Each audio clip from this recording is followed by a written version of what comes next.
നമസ്കാരം. പുരുഷനോടൊപ്പം തന്നെ എല്ലാ മേഖലകളിലും ഇന്ന് സ്ത്രീകൾ മുൻനിരയിൽ തന്നെയാണ്. സ്ത്രീ അബലയാണെന്ന് പറയുന്ന രണ്ട് വിഭാഗം മാത്രമേ നമ്മുടെ നാട്ടിലുള്ളൂ. ഒന്ന് നമ്മുടെ നിയമം, മറ്റൊന്ന് ഒരു വിഭാഗം സ്ത്രീകൾ. നമസ്കാരം ടീച്ചർ, ഞാൻ ഈ പറഞ്ഞത് ശരിയല്ലേ? തീർച്ചയായിട്ടും സ്ത്രീ ഒരിക്കലും അബലയല്ല. ഒരു വിഭാഗം സ്ത്രീകളെന്ന് ഞാൻ എടുത്തു പറഞ്ഞു. ശരിക്കും അങ്ങനെ തന്നെയാണ്. ഒരു വിഭാഗം സ്ത്രീകൾ, അതെന്തുകൊണ്ടെന്ന് വെച്ചാൽ എന്താണ് സ്ത്രീയുടെ ശക്തി എന്ന് തിരിച്ചറിയാത്തത് കൊണ്ടാണ്. നമ്മുടെ നാട്ടിലെ സ്ത്രീകളുടെ ശക്തി എന്ന് സ്ത്രീകൾ ധരിച്ചിരിക്കുന്നത്, ആ മേഖലകൾ എടുത്തു നോക്കുക. സ്ത്രീകൾ എവിടെയാണ് സമത്വം ആഗ്രഹിക്കുന്നത്? അവരുടെ തൊഴിൽ മേഖലകളിൽ, അവരുടെ ചിന്തകളിൽ അതിൻ്റെ സമത്വമല്ല. അവിടെയല്ല അവർ ആ ഒരു പുരുഷനോടൊപ്പം നിലനിൽക്കണമെന്ന് ആഗ്രഹിക്കുന്നത്. അവർക്ക് കേട്ടിട്ടില്ലേ, വസ്ത്രധാരണം, പൊതുനിരത്തിൽ കൂടി നടക്കുക, ഇതൊക്കെയാണ് അവരുടെ ഈക്വാലിറ്റിയുടെ എന്താ പറയണ്ട ബേസ്. അതല്ലല്ലോ നമുക്ക് ആവശ്യം. എന്താണ് ജെൻഡർ ഈക്വാലിറ്റി യഥാർത്ഥത്തിൽ? പുരുഷനെ പോലെ തന്നെ ചിന്തിക്കുകയും പ്രവർത്തിക്കുകയും ചെയ്യുന്ന ഒരു വ്യക്തി എന്ന നിലയിലുള്ള അംഗീകാരമാണ് നമുക്ക് വേണ്ടിയത്. അല്ല, പുരുഷനെ പോലെ ചിന്തിക്കുകയും പ്രവർത്തിക്കുകയും ചെയ്യാനുള്ള എല്ലാ സ്വാതന്ത്ര്യവും സ്ത്രീകൾക്കുണ്ട്. ഒരു പക്ഷേ അതിൽ കൂടുതലുണ്ട്. പിന്നെ എവിടെയാണ് ഇതിൻ്റെ? നമ്മുടെ സമൂഹത്തിൽ ഇപ്പം അതുണ്ട്. എന്നിട്ട് അതാ ഒരു വിഭാഗം മാത്രം സ്ത്രീകൾ അതിനുവേണ്ടി പ്രവർത്തിക്കണമെന്ന് സുമേഷ് തന്നെ പറഞ്ഞല്ലോ. അതിന് കാരണം എന്തുകൊണ്ട് മുഴുവൻ സ്ത്രീകളൊന്നും അത് അംഗീകരിക്കുന്നില്ല? നമ്മുടെ എല്ലാവരും പറയും, നമ്മുടെ സംസ്കാരത്തിന് അധിഷ്ഠിതമായി സംസാരിച്ചാൽ പറയും, അവർ പുരോഗമന ചിന്തയില്ലാത്തവരാണെന്ന് പറയും. എന്താണ് ഈ പുരോഗമന ചിന്ത? നമ്മുടെ മണ്ഡോദരിക്കും നമ്മുടെ പത്മാവതിക്കും നമ്മുടെ ഗാന്ധാരിക്കും ഒപ്പം പുരോഗമന ചിന്താഗതി ഉണ്ടായിരുന്ന ഏതെങ്കിലും ഒരു സ്ത്രീയെ ഇപ്പോൾ ചൂണ്ടിക്കാണിക്കാൻ കഴിയുമോ? അവരൊന്നും എന്താണ് ശരിക്കും പറഞ്ഞാൽ ആ സ്ത്രീയുടെ ശക്തി എന്ന് ആദ്യം തിരിച്ചറിയുക. സ്ത്രീയുടെ ശക്തി എന്ന് പറയുന്നത് ഒരു പുരുഷനെ അവഹേളിക്കുന്നതോ പുരുഷനെ അപമാനിക്കുന്നതോ അല്ല. ഒരു പുരുഷനിലെ ആ ഒരു ശക്തിയെ, നമ്മുടെ കഥകളിൽ തന്നെ പറയാറുണ്ട്, പുരുഷൻ്റെ ശക്തിയായ വാരിയലിനെയാണ് സ്ത്രീയായിട്ട് സൃഷ്ടിച്ചതെന്ന്. അപ്പോൾ പുരുഷൻ്റെ ശക്തി എന്ന് പറയുന്ന സ്ത്രീയാണ്. ഓൾറെഡി അവൾ അബലയല്ല, അവൾ ശക്തിയാണ്. ആ തിരിച്ചറിവാണ് സ്ത്രീകൾക്കില്ലാതെ സ്ത്രീകൾ ഇങ്ങനെ പറയുന്നത്, അതിന് ഈക്വാലിറ്റി വേണം, ഇതിന് ഈക്വാലിറ്റി വേണമെന്ന്. എവിടെയാണ് സ്ത്രീക്ക് ഈക്വാലിറ്റി ഇല്ലായ്മ ഉണ്ടാവുന്നത്? നിയമം അവർക്ക് ആവശ്യത്തിലധികം പരിരക്ഷ കൊടുക്കുന്നുണ്ട്. ഇത് കേട്ടിട്ട് ആരും എനിക്കെതിരെ പറയാൻ നിൽക്കണ്ട. ഞാൻ എൻ്റെ ചിന്തകളാണ് പങ്കുവയ്ക്കുന്നത്. ഞാൻ എപ്പോഴും ചിന്തിക്കുന്ന കാര്യമാണ്, ഇതേ ഒരു അവസ്ഥ പുരുഷനും നേരിടുന്നില്ലേ? നമ്മളിപ്പോൾ ഒരു സമകാലികമായ കാര്യങ്ങൾ എടുത്താലും ആ ഒരു സ്ത്രീ അപമാനിക്കപ്പെട്ടു എന്ന് പറയുമ്പോൾ ആ സ്ത്രീയെ അപമാനിക്കപ്പെട്ടു എന്ന് കുറേ നാളുകൾക്ക് ശേഷമാണ് പറയണേ. ആ അപമാനിക്കപ്പെട്ട ആ സമയത്ത് കുറേ നാളുകൾക്ക് ശേഷമല്ല, വർഷങ്ങൾക്ക് ശേഷം, പതിറ്റാണ്ടുകൾക്ക് ശേഷമാണ് ആ സമയം അവർ അതിൻ്റെ പ്രിവിലേജ് മുഴുവൻ അനുഭവിച്ചിരുന്നു. എന്നിട്ട് അവർക്ക് വേണമെങ്കിൽ പറയാം അന്നത്തെ സാഹചര്യം. എന്ത് സാഹചര്യം? ഒരു ശക്തിയായ സ്ത്രീ ഒരു പുരുഷൻ്റെ അനാവശ്യമായൊരു നോട്ടം ഉണ്ടെങ്കിൽ ഒരു നോട്ടത്തിലൂടെ ഒരു സ്ത്രീക്ക് ആ പുരുഷനെ നിയന്ത്രിക്കാൻ കഴിയും. അതാണ് സ്ത്രീക്ക് പ്രകൃതി കൊടുത്തേക്കുന്ന ശക്തി.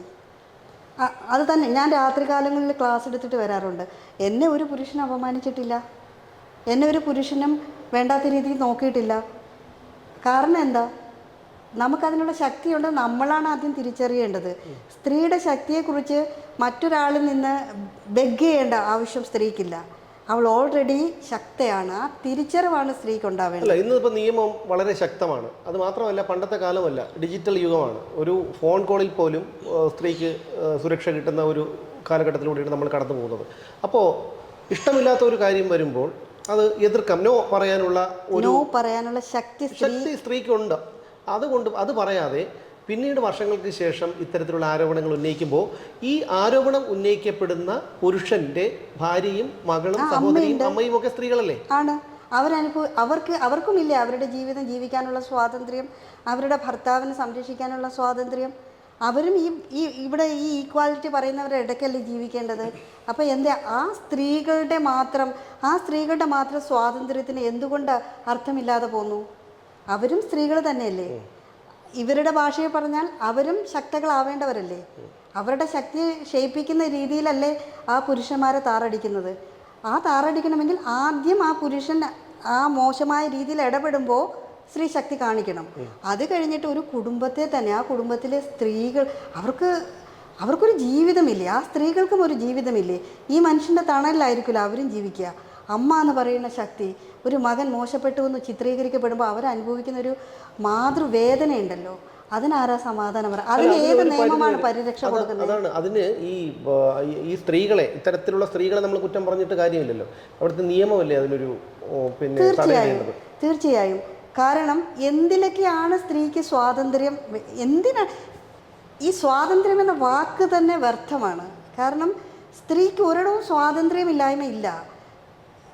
ഞാൻ അനുഭവിക്കുന്ന പറയണത്, എന്നെ ഒരാളും കെട്ടിയിടുന്നില്ല. എൻ്റെ ചിന്തകൾക്കനുസരിച്ച്, എൻ്റെ ഇഷ്ടങ്ങൾക്കനുസരിച്ചിട്ടാണ് ഞാൻ ജീവിക്കുന്നത്. പക്ഷെ ഒരു സമൂഹത്തിൽ ജീവിക്കുമ്പോൾ നമ്മുടെ ഇഷ്ടങ്ങളും നമ്മുടെ സ്വാതന്ത്ര്യങ്ങൾക്കും സമൂഹത്തിനോട് നമുക്കൊരു കടപ്പാടുണ്ട് ഉണ്ടല്ലോ. ഒരു സ്ത്രീ ആയാലും പുരുഷനായാലും നമ്മളൊരു സമൂഹ ജീവിയാവുമ്പോൾ ആ സമൂഹത്തോട് നമുക്കൊരു കടപ്പാടുണ്ട്. ആ കടപ്പാട് നമ്മളെപ്പോഴും കീപ്പപ്പ് ചെയ്തുകൊണ്ടായിരിക്കണം നമ്മുടെ സ്വാതന്ത്ര്യത്തിനും നമ്മുടെ ഇഷ്ടങ്ങളും നമ്മൾ നടത്തേണ്ടത്. അതിനുള്ളിൽ നിന്ന് തന്നെ ആയിരിക്കണം. ടീച്ചർ ജയിലിൽ വനിതാ തടവുകാർക്ക് ആർട്ട് ഓഫ് ലിവിങ്ങും യോഗയും ഒക്കെ ട്രെയിനിങ് കൊടുത്തിരുന്നയാളാണ്. ഈ ജയിലിലെ കുറ്റവാളികളായ സ്ത്രീകളെക്കുറിച്ച് എന്താണ് പറയാനുള്ളത്? അവർ ഏത് സാഹചര്യത്തിലായിരിക്കാം അവിടെ എത്തിപ്പെട്ടിട്ടുണ്ടോ? എങ്ങനെയാണ് അവരുടെ ഒരു പരിധിവരെ നിരക്ഷരരായിട്ടുള്ളൊരു കുറച്ച് പാവം ആൾക്കാരുണ്ട്. ജീവിതത്തിൻ്റെ അത്താണി ഇല്ലാണ്ട് വരുമ്പോൾ തെറ്റുകളിലേക്ക് വഴുതി വീഴപ്പെട്ടു പോയവർ, അങ്ങനെ ഒരു വിഭാഗമുണ്ട്. അല്ല, ഈ തെറ്റുകളിലേക്ക് വഴുതി വീഴപ്പെടുന്നു എന്ന് പറയുമ്പോൾ ഒരു പക്ഷേ നമ്മൾ പൊതുനിരത്തിൽ നമ്മൾ കാണുന്ന പണ്ട് കാലത്തൊക്കെ ഈ പറയുന്നത് പോലെ എന്താണ് ഒരു അവർ മോശപ്പെട്ട രീതിയിലേക്ക് ആ ഒരു വാചകം ഉച്ചരിക്കാൻ ശരിയല്ല, അവരുടെ നിവൃത്തികേട് കൊണ്ട് അവർ ചെയ്യുന്നതാണ്. എങ്കിൽ പോലും അത് അന്നത്തെ കാലമല്ല ഇന്ന്. അതിനെ നമ്മൾ ആ ഒരു വിഭാഗത്തെ മാറ്റി നിർത്തിയാൽ ഇന്ന് കൊലപാതകം ഉൾപ്പെടെയുള്ള ഇലന്തൂർ ലൈല, ധർമ്മടം, സൗമ്യ, ഷെറിൻ കാരണവർ, അനിശാന്തി ഉൾപ്പെടെയുള്ള, കൂടത്തായി ജോളി ഉൾപ്പെടെയുള്ള കൊടും കുറ്റവാളികൾ, ഷെറിൻ കാരണവർ അതെ ഉൾപ്പെടെയുള്ളവരുണ്ട്. അവരുടെ കുറ്റകൃത്യങ്ങളിലേക്ക് പോകാം. മറ്റു കാര്യം നമുക്കത് മാറ്റി വെച്ചാൽ പോലും കുറ്റബോധത്തിൻ്റെ തരിമ്പ് പോലും അവർക്ക് ഇല്ലാതെ പോകുന്നത് എന്തുകൊണ്ടാണെന്ന് മനസ്സിലാവുന്നില്ല. കാരണം ഇത്രയും വർഷങ്ങൾക്ക് ശേഷവും തീർച്ചയായിട്ടും അവർക്ക് കുറ്റബോധത്തിൻ്റെ ഒരവസ്ഥ അവർക്ക് ഉണ്ടാവണില്ല. അത് ഞാൻ മനസ്സിലാക്കുന്നത്, നേരത്തെ പറഞ്ഞില്ലേ, ശക്തി സ്ത്രീക്കാണ് ശക്തി. സ്ത്രീയുടെ ശക്തി അളക്കാൻ ആർക്കും കഴിയില്ല. സ്ത്രീ ഒരാളോട് പക വെച്ച് കഴിഞ്ഞാൽ ആ പകയിൽ നിന്ന് രക്ഷപ്പെടാൻ ഒരു മനുഷ്യനും കഴിയില്ല. നമ്മുടെ ധർമ്മയുദ്ധം എടുത്താലും അറിയാമല്ലോ, പാഞ്ചാലിയുടെ ഒരു പകയാണ് ഇത്രയും വലിയൊരു യുദ്ധം ഉണ്ടാക്കി തീർത്തത്. സ്ത്രീയുടെ പകയിൽ നിന്ന് ഒരാൾക്ക് രക്ഷപ്പെടാൻ പറ്റില്ല. സ്ത്രീ ഒരാളെ ആ പകയോടെ നോക്കിക്കഴിഞ്ഞാൽ അവൻ്റെ അവസാനമാണ്. അടിസ്ഥാനപരമായിട്ട് സ്ത്രീയെക്കാളും പാവങ്ങളല്ലേ പുരുഷന്മാർ? തീർച്ചയായിട്ടും, ഒരു പരിധിവരെ തീർച്ചയായിട്ടും. കാരണം എന്ന് വെച്ച് കഴിഞ്ഞാൽ പുരുഷൻ എന്ന് പറഞ്ഞാൽ ക്ഷമിക്കുകയോ ഈ പറയുന്ന സമയത്ത് അല്ല, അവൻ്റെ ഉള്ളിൽ എവിടെയോ ഒരു എന്താ പറയണ്ടേ, പുരുഷൻ അനുഭവിക്കാത്ത ഒരു വേദന സ്ത്രീ അനുഭവിക്കുന്നുണ്ട്. ഏത് പുരുഷൻ്റെ മനസ്സിലും ഒരു മാതൃത്വം അനുഭവിച്ച ഒരു മകനുണ്ടാവും അവൻ്റെ ഉള്ളിൽ. അതുകൊണ്ട് തന്നെ ഒരിക്കലും നീചരായ മനുഷ്യരുടെ കാര്യമല്ല ഞാൻ ഈ പറയുന്നത്. മെജോറിറ്റി ആണുങ്ങളുടെ ഉള്ളിൽ സ്ത്രീകളോട് ബഹുമാനം ഉണ്ടാവും. ബിക്കോസ് അവരുടെ ഉള്ളിൽ ഒരു അമ്മയോടുള്ള വാത്സല്യം, അമ്മ നൽകിയ വാത്സല്യം ഇല്ലാത്ത ഏത് പുരുഷനാണ് ഉള്ളത്? അല്ല, തീർച്ചയായിട്ടും നമുക്ക് അത്തരം സ്ത്രീകളെ കാണുമ്പോൾ, എൻ്റെ ഒരു കാര്യം പറയുകയാണെങ്കിൽ, നമുക്ക് സ്ത്രീകളെ കാണുമ്പോൾ നമുക്കെപ്പോഴും ഓർമ്മ വരുന്നത് അമ്മയുടെ കാര്യമായിരിക്കും. കാരണം അവർക്കും ഒരു മകനുണ്ടാവാം അല്ലേ, ആ ഒരു രീതിയിലായിരിക്കാം എന്ന് കരുതി ഇപ്പോൾ ടീച്ചർക്ക് തരുന്ന ഒരു ബഹുമാനം, അല്ലെങ്കിൽ ഇപ്പോൾ എന്താണ് ഒരു സമൂഹത്തിൽ ഇപ്പോൾ ഒരു എഴുത്തുകാരിക്കോ അല്ലെങ്കിൽ നല്ലൊരു മേഖലയിൽ പ്രവർത്തിക്കുന്ന ഒരാൾക്ക് കൊടുക്കുന്ന ഒരു ബഹുമാനം ഈ പറയുന്ന ഹേമ കമ്മിറ്റി റിപ്പോർട്ട് വന്നതിന് ശേഷം പരാതിയുമായി പോയ സ്ത്രീകൾക്ക് കൊടുക്കണമെന്ന് പറയുന്നതിൽ അർത്ഥമില്ല. തന്നെ എടുത്തു നോക്കൂ. കാരണം നമ്മൾ നോക്കിയാൽ അറിയാം, ഒരു പൊതു ഇടത്തിൽ ഒരു സ്ത്രീ തലകറങ്ങി വീഴുകയാണ്. ഈ പറയുന്ന സ്ത്രീകളിൽ ആരും തന്നെ ഓടിയെത്താറില്ല. ഒരു പുരുഷൻ അവനൊന്നും ഓർക്കില്ല, അവൻ ഓടിപ്പോയി താങ്ങും. അവിടെ പുരുഷൻ ആ സ്ത്രീയെ അപമാനിക്കുകയാണോ ചെയ്യുന്നത്? പുരുഷൻ എപ്പോഴും സംരക്ഷിക്കുന്ന ഒരു മനസ്സുള്ളവനാണ്. ആ പുരുഷൻ്റെ ചിന്തകളെ എല്ലാ പുരുഷനിലും സ്ത്രീയിലും നൈസർഗികമായി തന്നെ ആസക്തി എന്ന് പറയുന്ന സംഭവം ഉണ്ട്. അത് പ്രകൃതിയുടെ നിലനിൽപ്പിന് ആവശ്യമാണ് അല്ലേ? അപ്പോൾ ചിലയിടങ്ങളിൽ അത് ചൂഷണം ചെയ്യപ്പെടുന്നുണ്ട്. പുരുഷൻ്റെ ആസക്തിയെ ചൂഷണം ചെയ്യുന്ന രീതിയിലുള്ള പ്രവൃത്തി സ്ത്രീയിൽ നിന്നുണ്ടാവുമ്പോൾ പുരുഷൻ മേധാവിത്വം എടുക്കുന്നു. അതിൽ കൂടുതൽ സ്വാതന്ത്ര്യത്തിലേക്ക് അവൻ കടന്നു വരുന്നു. തിരിച്ച് അല്ലാതെയും സംഭവിക്കുന്നുണ്ട്. അത് മിക്കവാറും എന്തിലെങ്കിലുമൊക്കെ മയക്കുമരുന്നിലോ മദ്യത്തിനോ ഒക്കെ അടിമപ്പെട്ട് പോയിട്ട് സ്വബുദ്ധി ഇല്ലാതെ ആയിരിക്കാം കൂടുതൽ ക്രൈം നടക്കുന്നത്. അതുപോലെ തന്നെ നമ്മുടെ നിയമം പോലും പറയുന്ന ഒരു സംഗതിയുണ്ട്, സ്ത്രീത്വത്തെ അപമാനിച്ചു. ഈ സ്ത്രീത്വം എന്താണ്? സ്ത്രീത്വത്തിൻ്റെ മാനദണ്ഡം ഒന്ന് പറയാമോ? സ്ത്രീ അവളുടെ ശക്തി തിരിച്ചറിയുക എന്നതാണ് സ്ത്രീത്വം. അതിന് നമ്മുടെ നിയമം എങ്ങനെയായിരിക്കാം ഒരു മാനദണ്ഡമായിട്ട് കാണുന്നത്? ഏത് മാനദണ്ഡത്തിൻ്റെ അല്ല, അടിസ്ഥാനം? അവിടെ നിയമം തന്നെ സ്ത്രീ അബലയാണെന്ന് പറയാ ചെയ്യുന്നതെന്ന് ഞാൻ വിചാരിക്കണു. കാരണം സ്ത്രീയെ അപമാനിക്കുന്ന നിയമം തന്നെയാണെന്ന് ഞാൻ പറയും. കാരണം എന്തുകൊണ്ട്? സ്ത്രീ ശക്തി തന്നെയാണെന്ന്, സ്ത്രീയുടെ ബലം സ്ത്രീ തന്നെയാണെന്ന് നിയമം അംഗീകരിക്കുന്നില്ല. അതുകൊണ്ടല്ലേ അവർക്ക് ഞങ്ങൾ സ്ത്രീകൾക്ക് പ്രത്യേക ഒരു പ്രിവിലേജ് തരുന്നത്. അല്ല, ഈ സ്ത്രീത്വത്തെ അപമാനിക്കുന്നു എന്ന് പറഞ്ഞിട്ട് നിരവധി കേസുകളുണ്ട്. അതുപോലെ അങ്ങനെയാണെങ്കിൽ ഈ പറയുന്ന പുരുഷത്വത്തെ അപമാനിക്കുന്നു എന്ന് പറഞ്ഞ് കേസെടുത്തൂടെ? കാരണം നമ്മുടെ നിയമത്തിൻ്റെ മുന്നിൽ എല്ലാവരും തുല്യരാണെന്നാണ് പറയുന്നത്. അപ്പോൾ അങ്ങനെയാണെങ്കിൽ പുരുഷന്മാരെ അതീവ മ്ലേച്ഛമായിട്ട് അപമാനിക്കുന്നവർ, ഉദാഹരണത്തിന് ഹേമ കമ്മിറ്റി റിപ്പോർട്ട് വന്നതിന് ശേഷം ഈ ഇരകളെന്ന് പീഡിപ്പിച്ചു എന്ന് ആരോപിക്കുന്ന പുരുഷന്മാർക്കെതിരെ ഈ പരാതി കൊടുത്ത സ്ത്രീകൾ തന്നെ വളരെ മോശമായിട്ട് സമൂഹ മാധ്യമങ്ങളിലും അല്ലെങ്കിൽ നമ്മുടെ മാധ്യമങ്ങളുടെ മുന്നിലൊക്കെ വന്നിരുന്നു. നമ്മുടെ നിയമം അനുസരിച്ച്, ഇവർ നിയമത്തെ ബഹുമാനിക്കുന്നവരാണെങ്കിൽ നിയമം അനുസരിച്ച് ഒരു വിക്ടിമിൻ്റെ, അതായത് എല്ലാം തുറന്ന് കാണിക്കപ്പെട്ടിട്ടുണ്ടെങ്കിലും അവരൊരു പരാതി കൊടുത്തു കഴിഞ്ഞാൽ പിന്നെ അവർ വിക്ടിമാണ് നമ്മുടെ നിയമത്തിൻ്റെ മുന്നിൽ. അപ്പോൾ അവരുടെ ഐഡൻറ്റിറ്റി കാണിക്കാൻ പാടില്ലെന്നാണ്. പക്ഷേ അതിലൊരു സ്ത്രീ വന്ന് പറഞ്ഞത്, എൻ്റെ മുഖം കാണിച്ചില്ലെങ്കിൽ, ഒരു ചാനൽ വന്ന് പറഞ്ഞത് എൻ്റെ മുഖം കാണിച്ചില്ലെങ്കിൽ ഞാൻ ഇവിടെ നിന്ന് ഇറങ്ങി പോകുന്നതാണ്. അപ്പോൾ നിയമത്തെ വെല്ലുവിളിക്കുകയാണ് അത്തരക്കാർ. അപ്പോൾ അത് ആകെയുള്ളൊരു സ്ത്രീകൾക്കും ഒരു വിഭാഗം, വളരെ കുറച്ച് പേരേ ഉള്ളൂ അങ്ങനെ. അല്ലാത്തവരൊക്കെ തന്നെ എല്ലാവരും ചോദിക്കാറുണ്ട്. എൻ്റെ സുഹൃത്തുക്കളുടെ ഇടയിൽ തന്നെ ഞങ്ങൾ ഇത്തരം കാര്യങ്ങൾ ചർച്ച ചെയ്യുന്നവരാണ്. പറയുന്നത്, എന്തിനാണ് നമുക്ക് സ്വാതന്ത്ര്യമില്ലാത്തത്? നിയമപരിരക്ഷ നമുക്ക് വേണ്ടിയത് എവിടേക്കാണ്? അത് തിരിച്ചറിയില്ല. അതാണ് സത്യം. നമ്മൾ മ്ലേച്ഛമായ കുറേ കാര്യങ്ങളിലാണ് നമുക്ക് സമത്വം വേണമെന്ന് ആഗ്രഹിക്കുന്നത്, അല്ലെങ്കിൽ നിയമത്തിൻ്റെ സംരക്ഷണം വേണമെന്ന് ആഗ്രഹിക്കുന്നത്. നമ്മൾ കുറേ കാര്യങ്ങൾ കൂട്ടി വെച്ചിട്ട് അതിനാണ് നിയമത്തിൻ്റെ പിൻബലം തേടുന്നത്. അങ്ങനെയാണെങ്കിൽ അതിന് ഞാൻ ചോദിക്കട്ടെ, 2 കൈയും കൊട്ടുമ്പോഴല്ലേ ശബ്ദം ഉണ്ടാവുള്ളൂ? അപ്പോൾ ഒരു കൈ കൊട്ടിയെന്ന് പറഞ്ഞാൽ ശബ്ദം ഉണ്ടാവില്ലല്ലോ. അപ്പോൾ ഈ ഇൻസിഡൻ്റൊക്കെ നടക്കുമ്പോൾ ഒരു അല്ലെങ്കിൽ മറ്റൊരു രീതിയിൽ ഇവിടെ ഏതോ ഒരു സ്വാർത്ഥലാഭത്തിന് വേണ്ടി നമ്മളവിടെ അടിമപ്പെട്ട് കൊടുക്കുന്നുണ്ട്. അല്ലാത്ത ഞാൻ ചോദിക്കട്ടെ, സാമൂഹ്യ പ്രവർത്തകരായിട്ട് നടക്കുന്ന എത്രയോ സ്ത്രീകളെ എനിക്കറിയാം. അവരാരും ഒരിടത്തും അപമാനിക്കപ്പെടുന്നില്ലല്ലോ. അവർക്കെല്ലാം ആ ഒരു ബഹുമാനവും ഈ പുരുഷ സമൂഹം കൊടുക്കുന്നുണ്ടല്ലോ. ഇവിടെ എവിടെയാണ് പുരുഷൻ സ്ത്രീയെ അപമാനിക്കുന്ന തലത്തിലേക്ക് പുരുഷൻ്റെ ചിന്തകൾ എവിടെയാണ് പോകുന്നത്? പുരുഷൻ്റെ ചിന്തകളെ അവിടെ കൊണ്ട് എത്തിക്കുന്നതിൽ ഒരു ബാധ്യത സ്ത്രീക്കില്ലേ? തീർച്ചയായിട്ടും അത്രയൊക്കെ ഉണ്ട്. പക്ഷെ അതിന് തടയിടേണ്ട നിയമം കാലഘട്ടത്തിൻ്റെ ആവശ്യമാണ്, പിന്തുണ നൽകുന്നു എന്നുള്ളതാണ് ഏറ്റവും. അല്ല, അതൊരു ഇരട്ടത്തപ്പല്ലേ? അവിടെ നിയമം തന്നെയാണ് സ്ത്രീയെ 2ാം തരക്കാരിയായിട്ട് കാണുന്നത്. നിയമം സ്ത്രീയെ പുരുഷനോടൊപ്പം കാണുകയാണെങ്കിൽ സ്ത്രീക്ക് അങ്ങനെ ഒരു പ്രിവിലേജിൻ്റെ ആവശ്യമില്ല. കാരണം എന്തുകൊണ്ട് സ്ത്രീക്ക് തെറ്റ് കാണുന്നിടത്ത്, ഇപ്പോൾ വേണമെങ്കിൽ പറയാം, കായികമായ ശക്തി ഇല്ലയെന്ന്.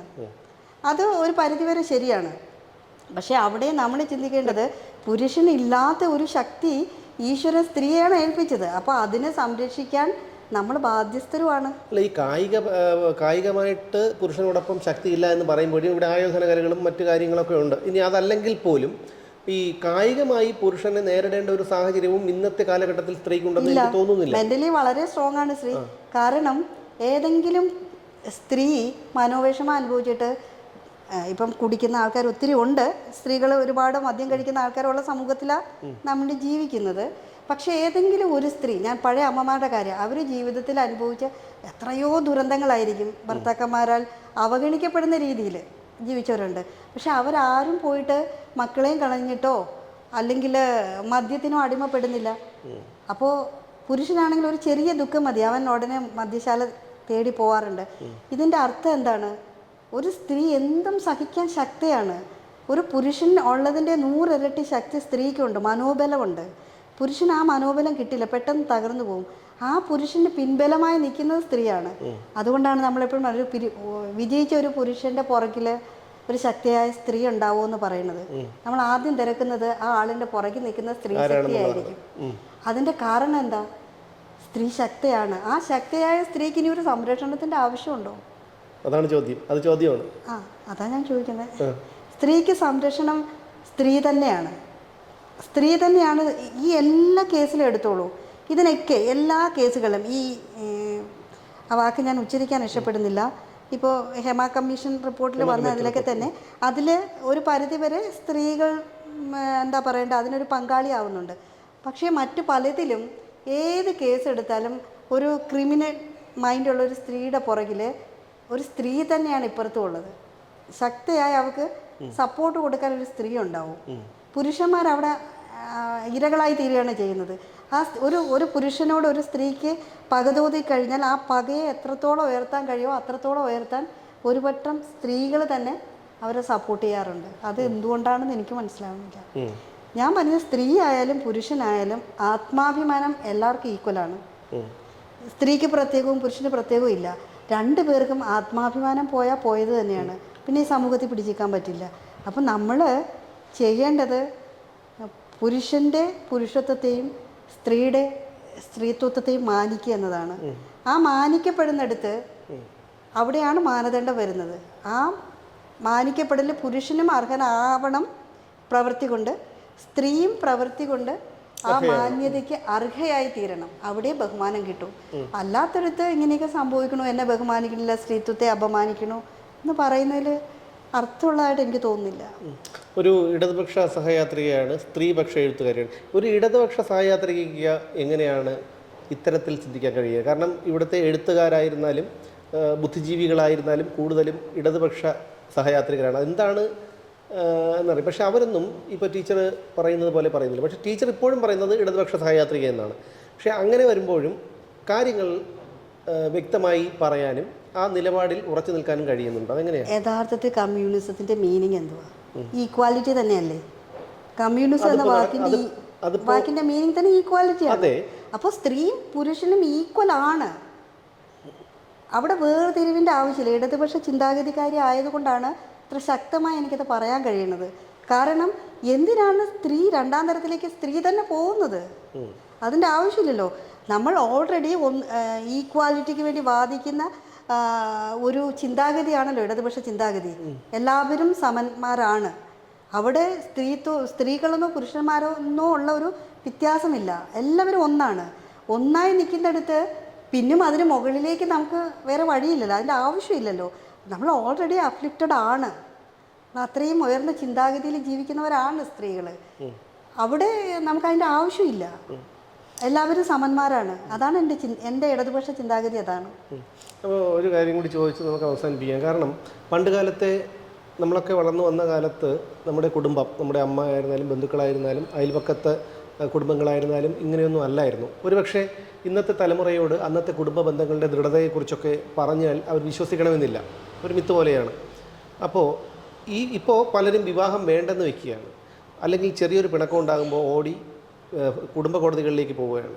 കാരണം ഇന്ത്യയിൽ തന്നെ ഏറ്റവും കൂടുതൽ വിവാഹമോചന കേസുകൾ രജിസ്റ്റർ ചെയ്യപ്പെടുന്ന സംസ്ഥാനം കേരളമാണ്. അത് വളരെ ഞെട്ടിപ്പിക്കുന്ന ഒരു കാര്യം കൂടിയാണ്. അത് മാത്രമല്ല, ഈ കുടുംബ ബന്ധങ്ങൾ ഇങ്ങനെ പോകുമ്പോൾ ഇത്തരത്തിലുള്ള ഒരു സാഹചര്യമാണ്, അവസ്ഥാന്തരമാണ് ഉണ്ടാകുന്നതെങ്കിൽ എങ്ങനെ നമ്മുടെ ഈ കുടുംബ ബന്ധങ്ങളുടെ മൂല്യം നിലനിൽക്കും? അത് എങ്ങനെ കാര്യങ്ങൾ മുന്നോട്ട് പോകും? ഈ വിവാഹമോചനം എന്ന് പറയുന്നത് ഒരു ആഗോള പ്രതിഭാസം തന്നെയാണ്. എല്ലായിടത്തും ഉണ്ട്. വിവാഹമോചനം നമ്മളിപ്പോൾ പാശ്ചാത്യരുടെ കാര്യം എടുത്താൽ പോലും അവിടെ ഇത്തരം കാര്യങ്ങളൊന്നുമില്ല. അവിടെ ഇപ്പോൾ എന്താണ് ആ ഒരു അവിടുത്തെ വിവാഹമോചന കേസുകളും ഇവിടുത്തെ വിവാഹമോചന കേസുകളും തമ്മിൽ ഒരുപാട് വ്യത്യാസങ്ങളുണ്ട്. അല്ല, ഇന്ത്യയിൽ തന്നെ ഇതര സംസ്ഥാനങ്ങളിൽ വിവാഹമോചനങ്ങൾ അധികം സംഭവിക്കുന്നുണ്ട്. ഇതിനേക്കാട്ടിലും മോശമായിട്ട് തന്നെ സംഭവിക്കുന്നുണ്ട്. പക്ഷേ കണക്കുകളനുസരിച്ച് കേരളത്തിലാണ് ഏറ്റവും കൂടുതൽ. അതെ അതെ, അത് ഞാൻ സമ്മതിക്കുന്നു. ഈ കൂടുതലും വിവാഹമോചനങ്ങൾ എന്ന് പറയുമ്പോൾ മിക്കവാറും പ്രണയ വിവാഹങ്ങളാണ് ഇപ്പോൾ കൂടുതൽ നടക്കുന്നത്. അറേഞ്ച്ഡ്, അതായത് ലവ് വിത്ത് അറേഞ്ച്ഡ്, അങ്ങനെയാണ് വിവാഹങ്ങൾ സംഭവിക്കുന്നത്. ഈ പ്രണയിക്കുന്ന സമയത്ത് പണ്ട് കാലങ്ങളിലാണെങ്കിൽ പ്രണയിക്കുന്ന പുരുഷനായാലും പ്രണയിക്കുന്ന സ്ത്രീ ആണെങ്കിലും അവരുടെ ബാക്ക്ഗ്രൗണ്ട് അവർക്ക് തമ്മിൽ വളരെ ആഴത്തിലറിയാം. ഇന്ന് അത് അറിയാൻ ശ്രമിക്കുന്നില്ല. ഇന്ന് പ്രണയിക്കുന്നതിന് മുമ്പ് നോക്കുന്നത് അവന് എത്ര ആസ്തിയുണ്ട്, അല്ലെങ്കിൽ അവൾക്ക് എത്ര ഭംഗിയുണ്ട്, സൗന്ദര്യമുണ്ട്, നൈമിഷികമായ സൗന്ദര്യം, പിന്നെ പോക്കറ്റ് മണി എത്ര കിട്ടും, ഇതൊക്കെയാണ് പ്രണയത്തിൻ്റെ മാനദണ്ഡം തന്നെ. അപ്പോൾ അവരാണ് ജീവിതത്തിലേക്ക് കടക്കുന്നത്. ഇവിടെ എവിടെയാണ് പരസ്പരം മനസ്സിലാക്കലുണ്ടാകുന്നത്? ഒരു ജീവിതം, ഒരു ദാമ്പത്യ ജീവിതം നിലനിൽക്കുന്നത് പരസ്പരം മനസ്സിലാക്കലിലൂടെയാണ്. എൻ്റെ പുരുഷൻ്റെ വരവ് എന്താണെന്ന് ഞാൻ തിരിച്ചറിയണം.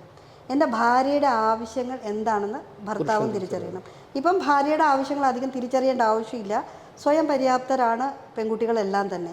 ഞാൻ കാണുന്നത് പണ്ട് കാലങ്ങളിൽ പ്രണയത്തിന് ആഴം ഉണ്ടായിരുന്നു. ഇന്ന് അപൂർവമായ ആഴങ്ങളില്ല എന്ന് പറയുന്നില്ല, എന്നാലും ആസക്തിയാണ് അടുപ്പിക്കുന്നത്, പ്രണയമല്ല അടുപ്പിക്കുന്നത്.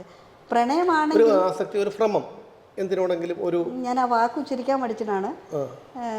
നമ്മളെ ബയോളജിക്കലി ഉള്ള കുറേ ആവശ്യങ്ങൾ സ്ത്രീകളിൽ നിന്ന് കൂടി നിൽക്കുന്ന അവരുടെ ഭക്ഷണ രീതി കൊണ്ടോ എന്തൊക്കെയുണ്ട് പുരുഷനിലും സ്ത്രീയിലും. അതുകൊണ്ടാണല്ലോ ഞാൻ കൗമാര പ്രായക്കാർക്ക് ക്ലാസ് എടുക്കുന്ന ഒരു വ്യക്തി എന്ന നിലയിൽ എല്ലാം തന്നെ എല്ലാവർക്കും, പണ്ടൊക്കെ നമ്മളൊക്കെ പഠിക്കുന്ന കാലത്ത് നമുക്ക് ഇത്തരം അറിവുകൾ വളരെ കുറവായിരുന്നു. ഇന്ന് കുട്ടികളിൽ സോഷ്യൽ മീഡിയയുടെ എന്താ പറയണ്ടേ പിൻബലം ഉള്ളത് കൊണ്ടാവാം ഇതൊക്കെ തന്നെ അവരുടെ വിരൽത്തുമ്പിലാണ്. അപ്പോൾ അതുകൊണ്ട് തന്നെ അവർക്ക് എല്ലാ കാര്യങ്ങളും അറിയാം. അപ്പോൾ അതെന്താണെന്ന് അറിയാനുള്ള ക്യൂരിയോസിറ്റി ഉണ്ടാവാം. അങ്ങനത്തെ ഒരു വിഭാഗമുണ്ട്. മെച്യൂരിറ്റി വരാതെയാണ് ഇവർ ജീവിതത്തിലേക്ക് കടക്കുന്നത്. അതിന് പ്രണയത്തിൽ ഒരു ഉദാഹരണം പറയാം. ഒരു കുട്ടി വളരെ ഇതായിട്ട് ഒരാളെ പ്രണയിക്കുന്നുണ്ടെന്ന് പറഞ്ഞു. പ്രണയം ദിവ്യമാണെന്ന് വിചാരിക്കുന്ന ഒരാളായതുകൊണ്ട് അതിനകത്ത് എന്താ പറയണ്ടേ പരാതിയൊന്നുമില്ലായിരുന്നു. കുറേ കഴിഞ്ഞു ആ കുട്ടി പറയുന്നു അവൻ വിട്ടിട്ട് പോയി. സാധാരണ പണ്ട് കാലങ്ങളിൽ നമ്മുടെ ഒന്നും വേണ്ട, മൊയ്തീൻ്റെ കാലത്ത് കാഞ്ചനമാലയുടെ കാലത്തൊക്കെ ജീവിച്ചവരാണല്ലേ.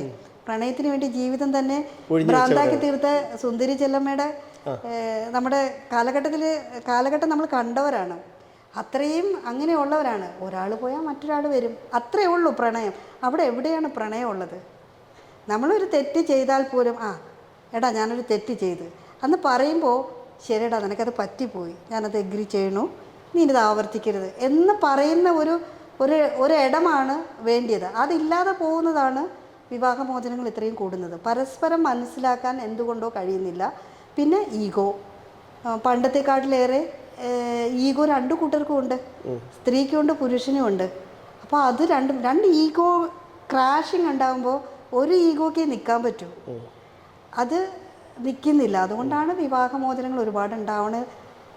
അതിന് മേമ്പൊടിയായിട്ട് പ്രണയമില്ലായ്മ വരുന്നു, കരുതലില്ലാതെ വരുന്നു. പണ്ടൊക്കെ നമ്മളൊരു വീട്ടിലേക്ക് കയറി ചെന്ന് കഴിഞ്ഞാൽ ആ വീട്ടിലെ എല്ലാവരും എനിക്ക് വേണ്ടപ്പെട്ടതാണ്. ഇന്ന് ഞാൻ കടന്നു ചെല്ലുന്ന അവൻ മാത്രം മതി, അല്ലെങ്കിൽ അവൾ മാത്രം മതി. അവിടെ കുടുംബ ബന്ധങ്ങൾക്ക് എന്ത് പ്രസക്തി ഉണ്ടാവണോ? കുടുംബവുമായിട്ട് എന്തൊരു അടുപ്പമാണ് ഉണ്ടാവുന്നത്? ഞങ്ങൾക്ക് വേണ്ടി മാത്രമായിട്ട് ഒരിടം, അതാണ് അവർ ആഗ്രഹിക്കുന്നത്. അപ്പോൾ ഇവർ ജീവിതത്തിൻ്റെ ഒന്നാമത്തെ കാര്യം, ജീവിതത്തിൻ്റെ പരുക്കൻ ദൃശ്യങ്ങൾ ഇവർ കാണുന്നില്ല. ഈ ജീവിതത്തിലേക്ക് കടന്നു വരുമ്പോഴാണ് ഈ ഒരു ലിമിറ്റേഷൻസ്. പണ്ട് കാലങ്ങളിൽ ആ ലിമിറ്റേഷൻസ് നമ്മുടെ ജീവിതത്തിൻ്റെ സുഖത്തിന് വേണ്ടി എടുത്തിരുന്നു. ഇന്ന് അവർക്ക് ഒരു ബേർഡനാണ്, എൻ്റെ സ്വാതന്ത്ര്യത്തെ ഹനിക്കുന്നു എന്നതാണ് അവർ കരുതുന്നത്. മറ്റു സുഖകരമായ ഒരു ബേർഡനായിരുന്നു. സ്ത്രീ ആയാലും പുരുഷനായാലും ഒരു ഭർത്താവ് പോകുമ്പോൾ നിങ്ങളൊന്ന് നേരത്തെ വരണേ എന്ന് പറയുന്നത് പണ്ടത്തെ പുരുഷൻ എടുത്തിരുന്നത് ഒരു കരുതലായിട്ടാണ്. ഇന്നത്തെ പുരുഷൻ അത് എടുക്കുന്നില്ല. അത് തന്നെയാണ് സ്ത്രീയുടെ കാര്യത്തിലും. നിനക്കതൊന്ന് ചെയ്തൂടെ എന്ന് ചോദിക്കുന്ന പുരുഷൻ, ഒരു പുരുഷൻ സ്ത്രീയോട് ചോദിക്കുമ്പോൾ പണ്ട് കാലത്ത് സ്ത്രീ കരുതിരുന്ന സ്നേഹത്തിൻ്റെ ആളായിട്ടാണ്. ഇന്ന് അതങ്ങനെയല്ല. അവൻ എന്നോട് അങ്ങനെ ചോദിച്ചു. അവിടെയാണ് വ്യത്യാസം വരുന്നത്. ബേസ്, എല്ലാത്തിൻ്റെയും ബേസ് എന്ന് പറയുന്ന പരസ്പരം മനസ്സിലാക്കാതെ ഇരിക്കൽ തന്നെയാണ്. ആ മനസ്സിലാക്കൽ ആഴത്തിൽ സ്നേഹത്തിൽ നിന്നുണ്ടാവണം. സ്നേഹത്തിൽ നിന്നുണ്ടാവുന്നത് മാത്രമേ നിലനിൽക്കൂ. ഈ പ്രകൃതി എന്ന് പറയുന്നത് തന്നെ സ്നേഹത്തിൽ നിന്നുണ്ടായതാണ്. ആ പ്രകൃതിയെ നിലനിർത്തണമെങ്കിലും ആ സ്നേഹം തന്നെ, ആ സ്നേഹത്തിൻ്റെ മൂല്യം തന്നെ തിരിച്ചു വരണം. സ്നേഹത്തിൻ്റെ മൂല്യം നഷ്ടപ്പെട്ടതാണ് ഈ വിവാഹമോചനങ്ങൾക്ക് ഒരു പരിധിയിൽ കൂടുതൽ കാരണമാകുന്നത്. എന്തായാലും ടീച്ചർ വിലപ്പെട്ട സമയം, ഇത്രയും സമയം ഞങ്ങളോടൊപ്പം ചെലവഴിച്ചു. അപ്പം ഇനിയും കൂടുതൽ വിഷയങ്ങളുമായിട്ട് പ്രതീക്ഷിക്കുന്നു. നന്ദി. നമസ്കാരം. ഓരോ ജീവിതവും ഓരോ കഥകളാണ്, വേറിട്ട കഥകളുടെ ഒരു കൂട്ടായ്മ. വേണമെങ്കിൽ നമുക്കതിനെ ഒരു നോവലെന്ന് പേരിടാം. അതുപോലൊരു നോവലല്ലേ നിങ്ങളുടെ ജീവിതവും? എന്താ, ശരിയല്ലേ? നിങ്ങളുടെ അനുഭവങ്ങൾ, കഥകൾ എന്തുമായിക്കൊള്ളട്ടെ, അത് കേൾക്കാൻ DNA ന്യൂസിലൂടെ ഞാൻ എത്തുന്നു. കഥ പോലൊരു ജീവിതം, അതിനായി ഞാൻ നിങ്ങൾക്ക് വേണ്ടി കാത്തിരിക്കുന്നു. നമുക്ക് ഒന്നിച്ച് കാണാം, കുറേ കാര്യങ്ങൾ സംസാരിക്കാം, വേദനകൾ പങ്കിടാം. നിങ്ങളുടെ വിഷയങ്ങൾ, അനുഭവങ്ങൾ അത് ഞങ്ങളെ അറിയിക്കേണ്ട വിലാസം താഴെ കൊടുക്കുന്നു.